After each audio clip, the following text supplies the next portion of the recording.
Hi అండి. ఈరోజు మనం కాకరకాయ వెల్లుల్లి ఫ్రై, కాకరకాయతో వెల్లుల్లితో కాకరకాయ ఫ్రై ప్రిపేర్ చేసుకుంటున్నాము. ఇది మనకి రసంలోకి, సాంబార్లోకి సైడ్ డిష్గా అనేది చాలా టేస్టీగా ఉంటుంది. ఓకేనండి. ఓకే, లేట్ చేయకుండా మనం ప్రాసెస్లోకి వెళ్ళిపోదాము. కాకరకాయల్ని శుభ్రంగా వాష్ చేసుకొని పెట్టుకోవాలి. తర్వాత వాటిని చిన్న చిన్న ముక్కలుగా కట్ చేసుకొని వాటిలో కొంచెం ఉప్పు వేసి ఒక హాఫ్ అన్ అవర్ పక్కన ఉంచాలి. ఉప్పు వేసి పక్కన ఉంచడం వల్ల కొంచెం చేదు అనేది పోతుంది. అంటే దీంట్లో వాటర్ అనేది వస్తుంది. చూడండి, వాటర్ వచ్చింది. ఈ వాటర్ అనేది వంపేస్తే మనకి చేదు అనేది పోతుంది. తర్వాత దీంట్లో కొంచెం చింతపండు, కొద్దిగా సాల్ట్, కొన్ని వాటర్ పోసుకొని వెలిగించి కొంచెం ఒక 5 minutes ఉడకనివ్వాలి. 5 minutes ఉడికించిన కాకరకాయల్ని ఒక ప్లేట్లో తీసుకోవాలి. ఒక ప్లేట్లో తీసుకొని ఒక 10 minutes అనేది వీటిని ఆరబెట్టుకోవాలి. అంటే ఒక 10 minutes అలా గాలికి వదిలేస్తే కొంచెం దీంట్లో ఉన్న తేమ అనేది పోతుంది. ఇలా ఒక 10 to 15 minutes ఫ్యాన్ గాలికి ఆరబెట్టుకోవాలి. తర్వాత మనం ఒక బౌల్ పెట్టుకొని స్టవ్ వెలిగించి ఇది కాస్త వేడయ్యాక కొన్ని ధనియాలు వేసుకోవాలి. ధనియాలు వేపుతూ ఉండాలి. కొంచెం దూరగా స్లోగా పెట్టుకొని వేయించుకోవాలి. అవి కొంచెం వేడయ్యాక దాంట్లోనే కొన్ని నువ్వులు వేసుకోవాలి. నువ్వులు కూడా దూరగా వేయించుకోవాలి.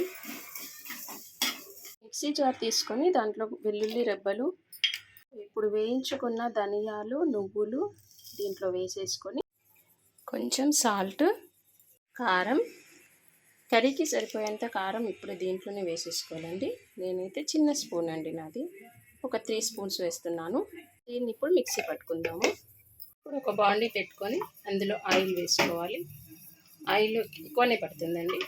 ఒక 4-5 spoons ఆయిల్ బాగుంటుంది కదా, దాంతో ఒక 4-5 పెట్టుకోండి. 4-5 వేసుకున్న తర్వాత బాగా కాగనివ్వండి. ఆయిల్ వేడయ్యాక కాకరకాయలు ఇప్పుడు ఆరబెట్టుకున్నాం కదండి, ఆ కాకరకాయలు వేసుకోవాలి ఆయిల్లో.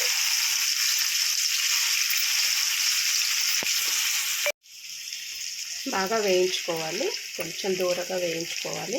ఈలోపు మనం మిక్సీ జార్లో ఇంతకుముందు నువ్వులు, ధనియాలు అవి వేయించుకున్నాం కదా, అది మిక్సీ పట్టుకుందాము. ఈ మాత్రం వేగితే సరిపోతుందండి. దీన్ని ఒక ప్లేట్లో తీసుకోవాలి. ఇలా వేగిన తర్వాత వీటిని ఒక ప్లేట్లో తీసుకోవాలి. ప్లేట్లో తీసుకున్న తర్వాత ఇదే ఆయిల్లో మనం ముందుగా ప్రిపేర్ చేసుకున్నాం కదా, అది మిక్సీ పట్టుకున్నాం కదా నువ్వులు, వెల్లుల్లి, అది కొంచెం దీంట్లో వేసేసి దూరగా వేయించుకోవాలి. ఆ వెల్లుల్లి వాసన అనేది, పచ్చి వాసన మనకి పోతుంది. కొంచెం ఇలా దూరగా వేయించుకోవాలి. ఇలా కలుపుతూ ఉండాలి. కొంచెం ఆయిల్లో కొంచెం అలా ఫ్రై అవ్వాలి. దీంట్లోనే మనం కొంచెం కరివేపాకు కూడా వేసుకొని ఫ్రై చేసేసుకోవాలి.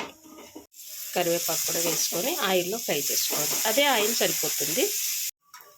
ఇలా దూరగా వేయించుకోవాలి. దీంట్లో వేయించుకున్న దాంట్లో ముందుగా వేయించి పెట్టుకున్న కాకరకాయలను కూడా ఇందులో యాడ్ చేసుకోవాలి. ఇందులో యాడ్ చేసుకొని మిక్స్ చేసుకోవాలి. దీన్ని ఇలా కలుపుతూ ఉండాలి. ఈ మసాలా అంతా ఈ వెల్లుల్లి, నువ్వులు ఇదంతా దీనికి పట్టేలా మంచిగా కలుపుకోవాలి. కరివేపాకు ఫ్లేవరు, ఇంకా వెల్లుల్లి అన్నీ దీనికి పట్టేలా కలుపుకోవాలి. ఒక 2 minutes కలుపుతుంటే సరిపోతుంది అండి. కాకరకాయ వెల్లుల్లి కారం రెడీ అయిపోయింది. మీరు కూడా ఇదే ప్రొసీజర్లో ట్రై చేసి ఎలా ఉందో టేస్ట్ చేసి కామెంట్లో తెలియజేయండి.